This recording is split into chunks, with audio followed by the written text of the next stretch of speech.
ഇന്ന് നല്ല ഹാപ്പി ആയിട്ടാണ് കേട്ടോ ബ്രേക്ക്ഫാസ്റ്റ് ഉണ്ടാക്കാൻ കിച്ചണിൽ കയറിയത്. ഇന്ന് കുറച്ച് പണി കുറവുള്ള ദിവസമാണ് കേട്ടോ, അതാണ്.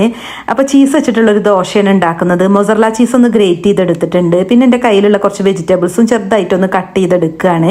അപ്പോൾ വെജിറ്റബിൾസ് കട്ട് ചെയ്തതിലേക്ക് ഉണ്ടല്ലോ ആവശ്യത്തിനുള്ള ഉപ്പും അതുപോലെ തന്നെ കുരുമുളക് പൊടി, റെഡ് ചില്ലി ഫ്ലേക്സ്, പിന്നെ ഒറിഗാനോ ആണ് ഇട്ടത്. എന്നിട്ട് നന്നായിട്ടൊന്ന് മിക്സ് ചെയ്യുക. പിന്നെ മുട്ടയും അതുപോലെ നെയ്യും വേണം കേട്ടോ.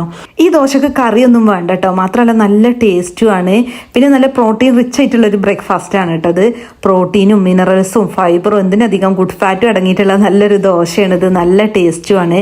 പിന്നെ ബ്രേക്ക്ഫാസ്റ്റിൻ്റെ കൂടെ നല്ല കടുപ്പത്തിലുള്ളൊരു ചായ നിർബന്ധമാണ് കേട്ടോ, നല്ലൊരു എനർജി ഉണ്ടാവുള്ളൂ. അപ്പോൾ ഈ ദോശ ഉണ്ടാക്കാൻ വേണ്ടിയിട്ട് നല്ല പൊങ്ങി വന്ന മാവ് 1.5 തവിയാണ് കേട്ടോ ഞാൻ ഒഴിച്ചു കൊടുത്തത്. പാൻ്റെ വലിപ്പത്തിനനുസരിച്ചിട്ട് വേണം മാവും ദോശയും പരത്തിയെടുക്കാൻ.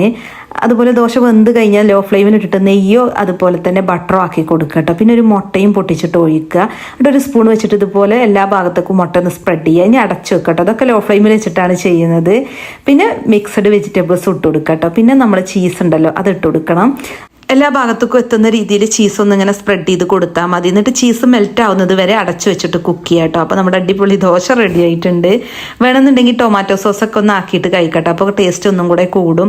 ഇന്നലെ ബീഫ് മന്തിയാണ് ഉണ്ടാക്കിയത്, അപ്പോൾ അത് ബാക്കിയുണ്ട് കേട്ടോ. അപ്പോൾ അതൊന്ന് ചൂടാക്കിയിട്ട് വേണം ഇനി ഋഷുവിൻ്റെ ലഞ്ച് ബോക്സിലേക്ക് ആക്കി കൊടുക്കാൻ. ആവി ഒളിച്ചെടുക്കുക കേട്ടോ. അപ്പോൾ അതാ ഞാൻ പറഞ്ഞത്, ഇന്ന് എനിക്ക് കിച്ചണിൽ കയറാൻ തന്നെ നല്ലൊരു ഇൻട്രസ്റ്റ് ആണ്. കാരണം ബ്രേക്ക്ഫാസ്റ്റ് ഈസിയാണ്. പിന്നെ ഋഷുവിന് ലഞ്ച് ബോക്സിലേക്കുള്ള ഐറ്റംസും റെഡി ആയിരുന്നു. അപ്പോൾ ഇക്കാക്കും ഞങ്ങൾക്കും എല്ലാവർക്കും ഇഷ്ടമുള്ളൊരു ദോശയാണ് കേട്ടോ ഇത്.